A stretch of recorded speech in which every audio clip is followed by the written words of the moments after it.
Well, perhaps if we try to look at how smaller countries are faring in this, we perhaps have to come back to what cross-border activities offer by way of an opportunity. And tourism represents itself as the most critical of the economic activities today that enables cross-border activity, and it brings wealth. As we know, the greatest agent for the transfer of wealth from the rich to the poor is tourism. Because as a plane flies, it brings wealth and is converted immediately.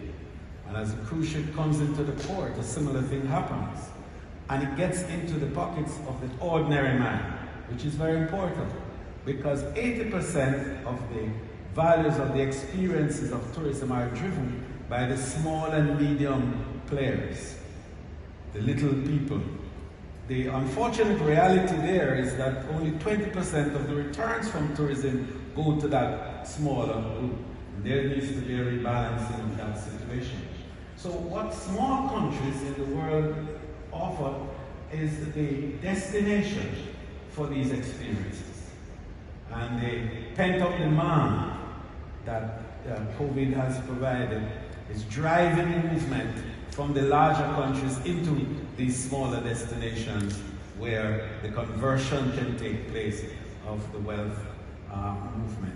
So small countries like Jamaica and the Maldives and other countries that are highly tourism dependent find that this is the moment when we can help to reset and rebalance that situation. The good news is that the traffic has been moving in our area.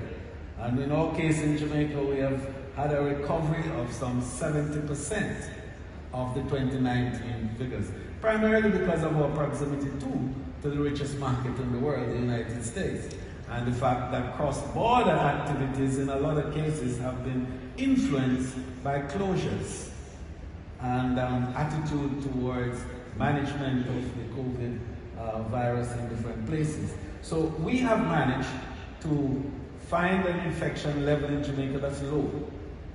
We've established a resilient corridor which provides a safety bubble, so to speak, for visitors to enjoy their tourism.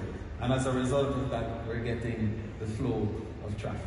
The last point I want to make on that is that it enabled smaller countries like ours that have been able to bring that level of management of COVID to the attention of the larger countries to get a higher ADR.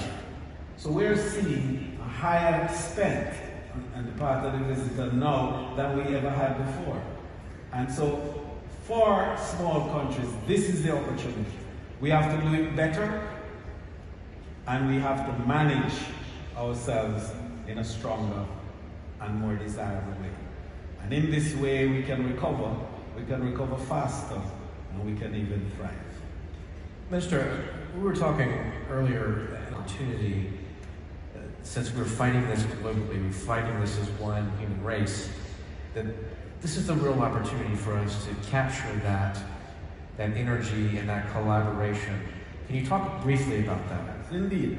In fact, what this pandemic has done is really to show that no one in the world has the protean answer, that we're managing by iterations, trial and error.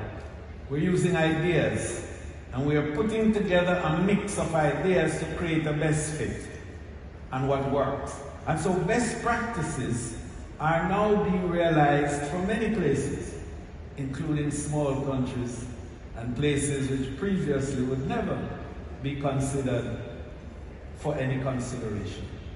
And so what is emerging is a new form of coordinating resources. Previously, we liked to compete, and we were always fighting each other about ideas and actions and what we're doing. Today, we are learning that to compete is the way forward, because we need to share more, to collaborate more, to recognize the values of each other, to combine those so that we can have a formula which makes all of us grow and be better.